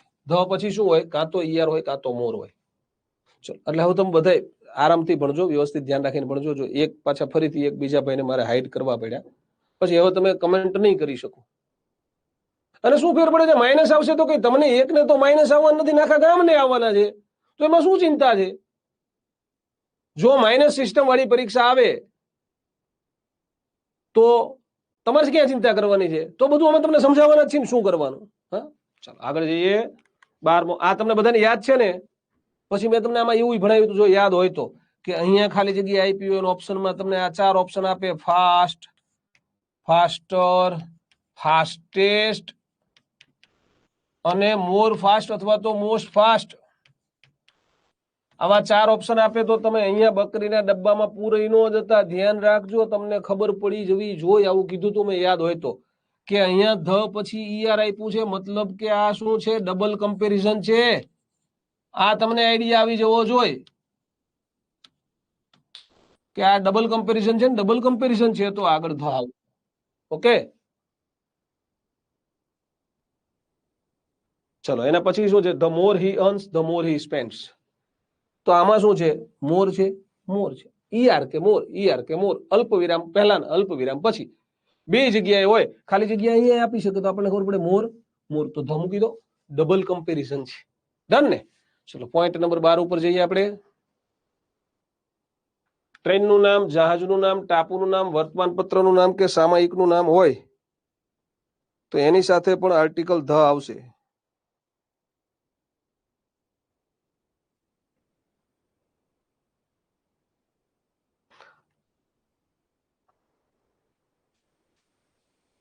ચલો, ટ્રેન, જહાજ, ટાપુ, વર્તમાનપત્ર કે સામયિક. વિવેક એક્સપ્રેસ ને શું કહેવાય? ટ્રેન કહેવાય. ખબર પડે ને બધાને? આ ભારતની સૌથી લાંબા અંતરની ટ્રેન છે. ક્યાંથી ક્યાં સુધી ચાલે છે? તો કે દિબ્રુગઢ થી કન્યાકુમારીની વચ્ચે દોડે છે. દિબ્રુગઢ થી કન્યાકુમારી, આ બેની વચ્ચે દોડતી ટ્રેન એટલે વિવેક એક્સપ્રેસ. એના સિવાય બીજા નંબરની છે એ શું છે? બીજા નંબરની જે સૌથી લાંબી ટ્રેન છે એનું નામ છે હિમસાગર એક્સપ્રેસ. એમાં ધ આવે. હિમસાગર છે એ જમ્મુ થી કન્યાકુમારીની વચ્ચે દોડે છે. ડન. એપોસ્ટ્રોફી એસ ના આવે અસદ એને. હા, એવું આવશે, આજે જ આવી જશે. અસદ હું આજે જ ભણાવી દઉં છું દોસ્ત. હા, ચલો. કન્યાકુમારી વિવેકાનંદજીના નામ ઉપરથી નથી. દિબ્રુગઢ ક્યાં આવ્યું? તો કે સાહેબ આસામમાં આવ્યું. દિબ્રુગઢ ક્યાં આવ્યું? આસામ. કન્યાકુમારી ક્યાં આવે? કોઈ કહેશે મને? ચલો, કન્યાકુમારી કયા રાજ્યમાં આવશે? યસ, બેંગાલ ગેઝેટ છે ન્યૂઝપેપરનું નામ છે. કન્યાકુમારી ક્યાં આવશે? તો કે તમિલનાડુમાં આવશે. યાદ રાખજો. આમ દક્ષિણ ભારતનો જે મેપ છે ને એમાં આટલું કેરળ છે, આટલું કેરળ, આટલું. અહીંથી તમિલનાડુ શરૂ થાય ને અહીંયા આ પોઈન્ટ આપ્યો છે એક્ઝેક્ટ અહીંયા. કન્યાકુમારી એટલે કે ભારતનો મુખ્ય ભૂમિ ભાગ છે, એનો દક્ષિણતમ છેડો. મુખ્ય ભૂમિ ભાગમાં સૌથી છેલ્લી જગ્યા એટલે કન્યાકુમારી. કન્યાકુમારી ઉપર ત્રિવેણી સંગમ થાય છે. શેનો ત્રિવેણી સંગમ? તો કે આ બાજુ અરબ સાગર છે, નીચે હિન્દ મહાસાગર છે અને આ બાજુ બંગાળાની ખાડી છે. આ ત્રણેયનું પાણી અહીંયા ભેગું થાય એટલે એને ત્રિવેણી સંગમ કહેવાય. સમુદ્રનો ત્રિવેણી સંગમ ત્યાં થાય છે કન્યાકુમારીમાં. અને ત્યાં ફરવા લાયક સરસ મજાનું સ્થળ જેની મુલાકાત આપણે લેવી જ જોઈએ. એ શું? તો કે એ છે વિવેકાનંદ રોક મેમોરિયલ. ત્યાં અહીંથી થોડા જ અંતરે સમુદ્રની અંદર વિવેકાનંદ રોક મેમોરિયલ, જ્યાં બેઠા બેઠા વિવેકાનંદજીએ ધ્યાન ધરેલું એવું કહેવાય છે, એટલે એનું નામ આપ્યું છે વિવેકાનંદ રોક મેમોરિયલ. અને પછી કેરળના જ કોઈ એક સંતની બહુ મોટી સ્ટેચ્યુ પણ ત્યાં જ સમુદ્રની અંદર એની બાજુમાં છે. હા, પણ કેરળમાં નહીં, યાદ રાખજો. આવે ક્યાં? તમિલનાડુમાં. હા, ચલો. ટાઇટેનિક જહાજનું નામ છે. આઈએનએસ વિક્રમાદિત્ય પણ જહાજનું નામ છે. આઈએનએસ મતલબ કે ઇન્ડિયન નાવલ સર્વિસ, નેવી સર્વિસ. હા, જેમ આઈએએસ આઈપીએસ કહીએ ને એમ આઈએનએસ છે.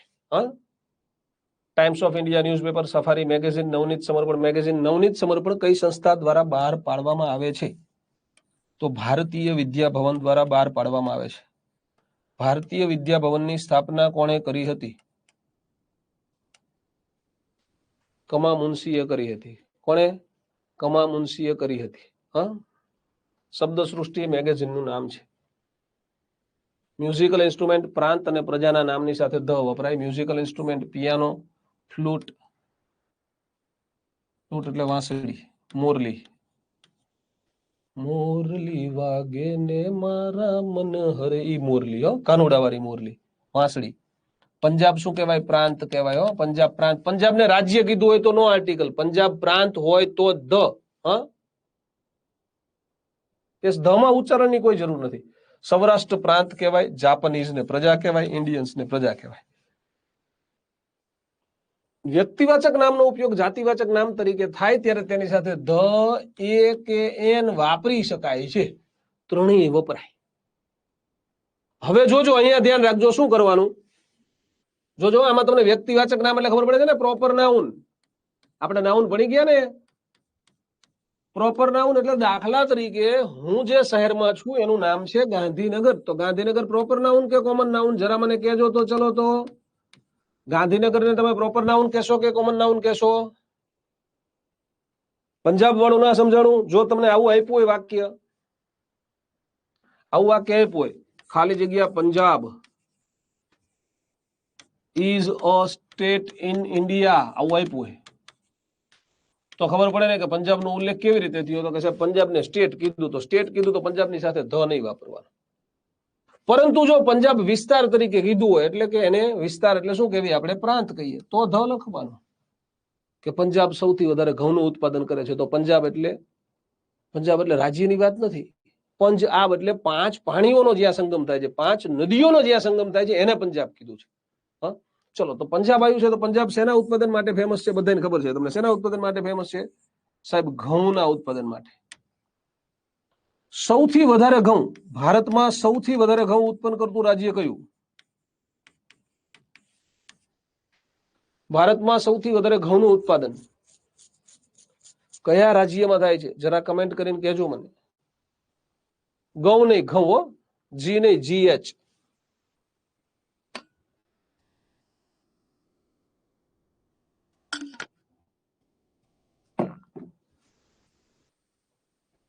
સૌથી વધારે ઘઉંનું ઉત્પાદન ઉત્તર પ્રદેશમાં થાય છે, યાદ રાખજો.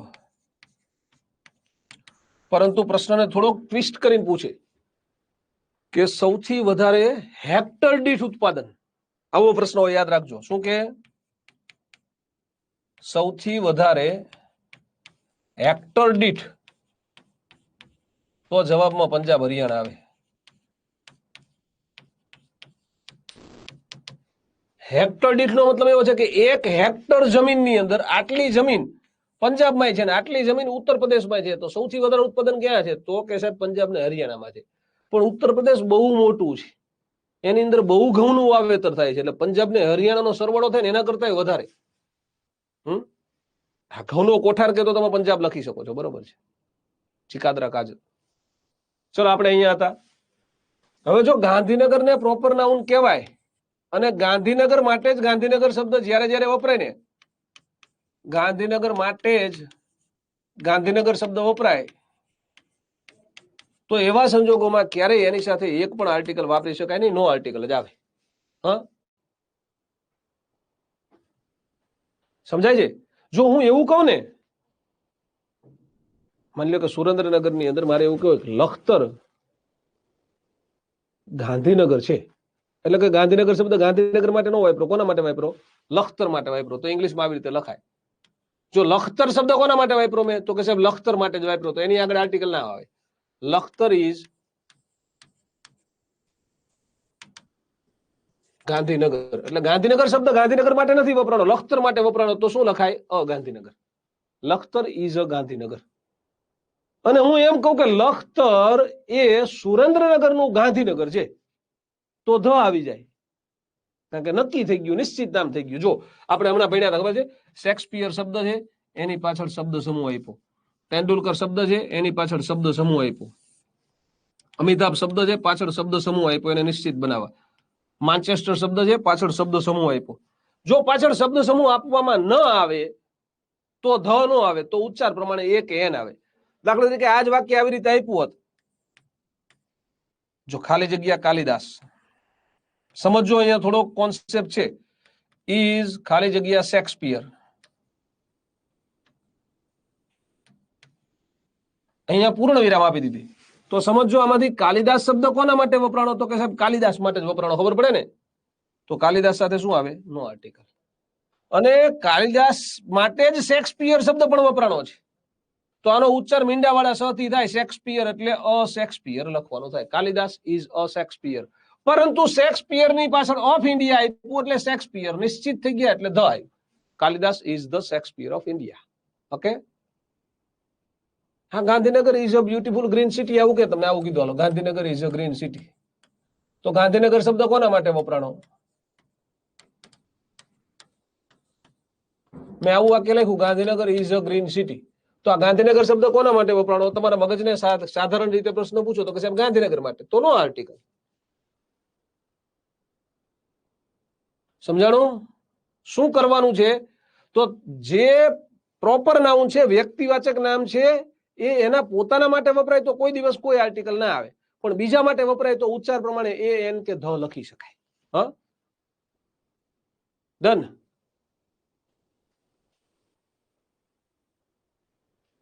આ ગાંધીનગર પોતાના માટે વપરાય તો મેં શું કીધું? તો ચોકડી, તો નો આર્ટિકલ જ આવે. બીજાના માટે વપરાય તો એ એન કે ધ વાપરી શકાય. જો અહીંયા જો, કાલિદાસ માટે કાલિદાસ શબ્દ એટલે નો આર્ટિકલ, કોહલી માટે કોહલી શબ્દ નો આર્ટિકલ, અક્ષય માટે અક્ષય શબ્દ નો આર્ટિકલ, અમદાવાદ માટે અમદાવાદ શબ્દ નો આર્ટિકલ. પરંતુ શેક્સપિયર શબ્દ કાલિદાસ માટે છે, તેંડુલકર શબ્દ પણ કોહલી માટે છે, અમિતાભ શબ્દ પણ અક્ષય કુમાર માટે વપરાણો છે, અને માન્ચેસ્ટર શબ્દ પણ અમદાવાદ માટે વપરાણું છે. એટલે ઈ બધાની સાથે તમારે આર્ટિકલ વાપરવાનો થાય. હવે જો આ વાક્યને મેં શોર્ટમાં લખ્યું અહીંયા, તો શું આવ્યું? અ શેક્સપિયર. પરંતુ માની લો કે મેં આ વાક્યને શોર્ટમાં લખ્યું હોત આવી રીતે, જોજો, અક્ષય ઇઝ ખાલી જગ્યા અમિતાભ. બસ આટલું જ વાક્ય આપ્યું. તો આના પછી નિશ્ચિત બનાવવાળું કઈ નથી. અક્ષય શબ્દ અક્ષય માટે જ વપરાણો એટલે નો આર્ટિકલ. અમિતાભ શબ્દ કોના માટે વપરાણો? તો કે અક્ષય માટે. અક્ષય અમિતાભ છે, તો શું થયું? તો કે અક્ષય છે અમિતાભ છે, એટલે કે અમિતાભ જેવો છે તો એને અમિતાભ. અક્ષય અમિતાભ હોય જ નહીં, પણ અમિતાભ જેવો છે. જેવો છે એટલે અમિતાભ શબ્દ અમિતાભ માટે નથી વપરાણો. કોઈ બીજા માટે પ્રોપર નાઉન વપરાય ત્યારે ઉચ્ચાર પ્રમાણે એ કે એન અને નિશ્ચિત બનતું હોય તો ધ ત્રણેય વપરાય. ડન. જો અહીંયા એવું આપ્યું તો Ahmedabad is considered as dash Manchester, તો અ માન્ચેસ્ટર લખવાનું થાય. પણ માન્ચેસ્ટર ઓફ ઇન્ડિયા એટલે ધ આવ્યું. Yes, Jamnagar is the Paris of India, આવું લખાય. તો પેરિસ શબ્દ છે એ જામનગર માટે વપરાણો, પેરિસ માટે નહીં. ડન. ખ્યાલ આવે છે? ચલો જઈએ આગળ. આમાં આ એક વાક્ય બહુ ફેમસ છે, બહુ બધી પરીક્ષામાં પૂછાણું છે. Kalidas is the Shakespeare of India, બહુ બધી પરીક્ષામાં પૂછાણું છે. હા, ચલો. ઓલ, બોથ અને હાફ પછી સામાન્ય રીતે ધ વપરાય. એમાં ધ્યાન રાખવાનું આ પછી શબ્દ ઉપર છે.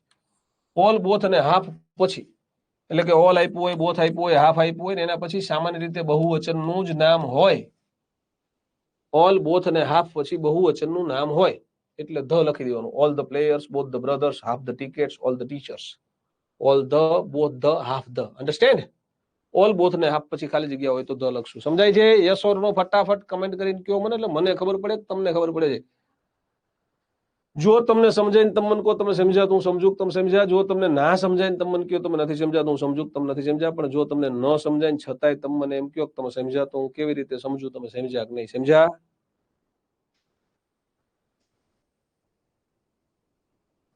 ચલો તો આગળના મુદ્દા ઉપર જઈએ આપણે.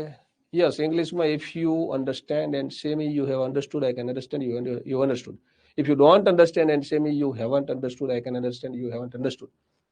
But if you don't understand and say me you have understood, how can I understand? Have you understood or not understand? જો 14મા નિયમમાં શું યાદ રાખવાનું હું ફરી કહી દઉં એકવાર. ચલો ધ્યાન રાખી લો. 14મા નિયમમાં તમારે ધ્યાન એ રાખવાનું છે કે પ્રોપર નાઉન કોઈ પણ પ્રોપર નાઉન માટે જ વપરાય તો નો આર્ટિકલ. જેમ કે પહેલા વાક્યમાં કાલિદાસ માટે જ કાલિદાસ શબ્દ વપરાણો છે, તો આપણે કાલિદાસની આગળ નથી લખતા એ, નથી લખતા એન કે નથી લખતા ધ. કોહલી શબ્દ કોહલી માટે જ વપરાણો એટલે no a, no an, no the. Akshay Kumar શબ્દ અક્ષય કુમાર માટે જ વપરાણો એટલે કાંઈ ના લખ્યું. અમિતાભ શબ્દ અમદાવાદ શબ્દ અમદાવાદ માટે જ વપરાણો એટલે નો આર્ટિકલ. હા, સમજાય છે? જ્યારે આ બધા શબ્દો છે એ બીજા વ્યક્તિ માટે વપરાણા છે એટલે પ્રોપર નાઉન પોતાના માટે નથી વપરાણું, નિશ્ચિત છે એટલે બધે ધ વપરાણું છે. સમજાઈ ગયું? માન્ચેસ્ટર શેના માટે ફેમસ છે? માન્ચેસ્ટર છે ને યુનાઇટેડ કિંગડમનું, યુકે નું શહેર છે. યુકે મતલબ કે ઇંગ્લેન્ડ નું શહેર છે, અને શેના માટે? કાપડ ઉદ્યોગ માટે ફેમસ છે. કાપડ દુનિયામાં સૌથી પહેલા કાપડ ઉદ્યોગની શરૂઆત છે માન્ચેસ્ટરમાં થઈ હતી. સૌથી વધારે માન્ચેસ્ટરમાં કાપડની મિલો હતી. ઇન ધ સેમ વે કાપડની મિલો સૌથી વધારે ભારતમાં અમદાવાદમાં હતી, એટલે અમદાવાદને ભારતનું માન્ચેસ્ટર કહેવાય છે. હા, બીજું શું કહું? બીજું એવું કહું મને, ચલો, ભારતની સૌ પ્રથમ સુતરાઉ કાપડની મિલ ક્યાં સ્થપાઈ હતી અને ક્યારે સ્થપાઈ હતી? ચલો,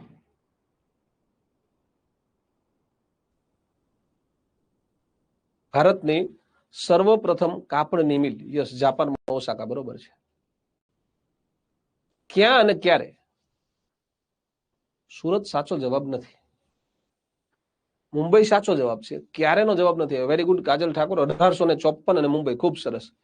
ચૌધરી પાયલ, કોલકાતાની અંદર 1855માં પણ એ સુતરાઉ કાપડની મિલ નહોતી, સણના કાપડની મિલ હતી. સણના કાપડની મિલ છે એ કોલકાતાની બાજુમાં રીસરા મુકામે થઈ હતી. હા, ચાલો આગળ જઈએ.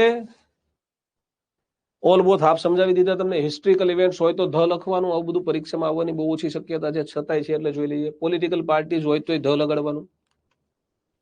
ઓર્ગેનાઇઝેશન ઓફ યુએનઓ, યુએન ની સંસ્થા હોય, કોઈ પણ સંસ્થા હોય, શું હોય સંસ્થા? આપણે હમણાં જ કીધું હતું, સંસ્થાનું નામ ટૂંકમાં આપે કે ડિટેલમાં આપે, ધ લગાડવાનું.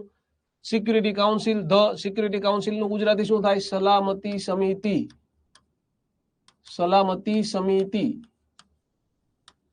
યુએન ના 6 અંગો છે. યુએન ના કેટલા અંગો કહેવાય? 6 અંગો. કયા 6 અંગો કહેવાય? કોઈ કહેશે? યુએન ના અંગો લખો, ચલો. યુએન ના 6 અંગ છે. એક સલામતી સમિતિ, બીજું સામાન્ય સભા, ત્રીજું આંતરરાષ્ટ્રીય અદાલત, ચોથું સચિવાલય, પાંચમું સામાજિક અને શૈક્ષણિક સમિતિ, અને છઠ્ઠું વાલીપણા સમિતિ. આ 6 છે ને એ યુએન ના અંગ કહેવાય.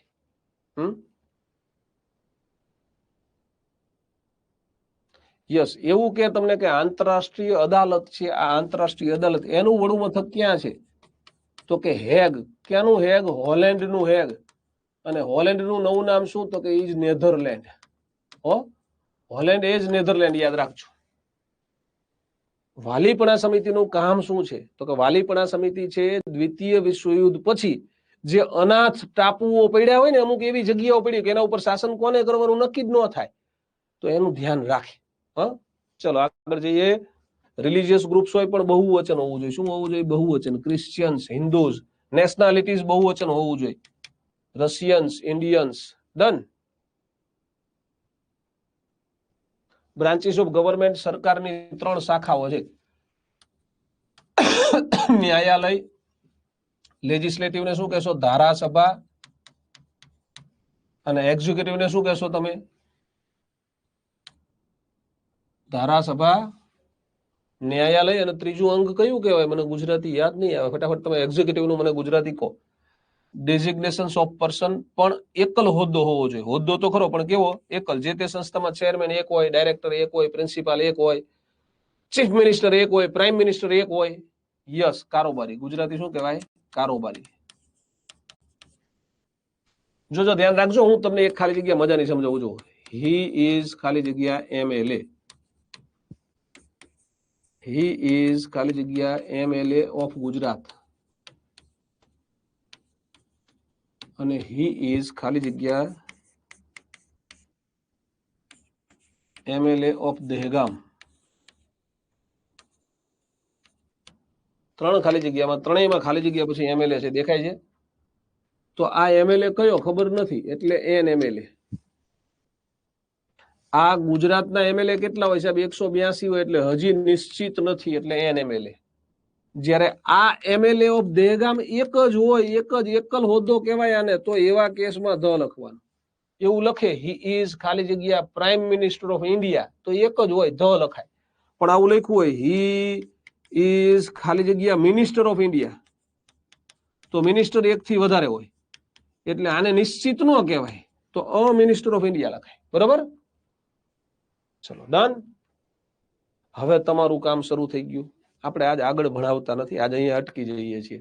N honest man is the noblest creation of God. આમાં જવાબમાં શું આવે બોલ?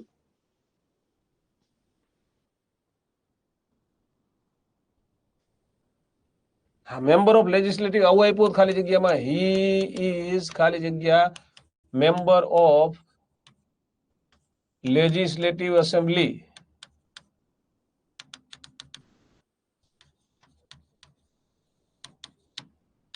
તો તમારે લખવાનું થાત he is a member of legislative assembly. બરાબર ને? અહીંયા ઈએસટી વાળું રૂપ આવ્યું એટલે જવાબમાં શું આવે? ધ આવે. હવે તમે ખાલી જગ્યાઓ સોલ્વ કરી લેશો. તમારે શું કરવાનું છે જોજો. આર્ટિકલનું ચેપ્ટર બુકમાંથી વાંચી લેવાનું. આમાં જેટલા ક્વેશ્ચન આપ્યા છે આ બધા ક્વેશ્ચન સામાન્ય રીતે બુકમાં હશે જ. આ બધા ક્વેશ્ચન પીડીએફ ના સોલ્વ કરી લેવાના, અને તમને ટેસ્ટમાં જેટલા આર્ટિકલના ક્વેશ્ચન આપે એ સોલ્વ કરી લેવાના. આ બધું તમારું સોલ્વ થઈ જાય એટલે હવે તમને આર્ટિકલમાં કોઈને પ્રશ્ન રહેશે નહીં. પછી શું સાહેબ? તો કે આના પછી તમારે વર્બનું રેકોર્ડેડ લેક્ચર જોઈ લેવાનું. આપણે આવતીકાલે વર્બ ભણીશું, બહુ મજા આવશે તમને. ડન?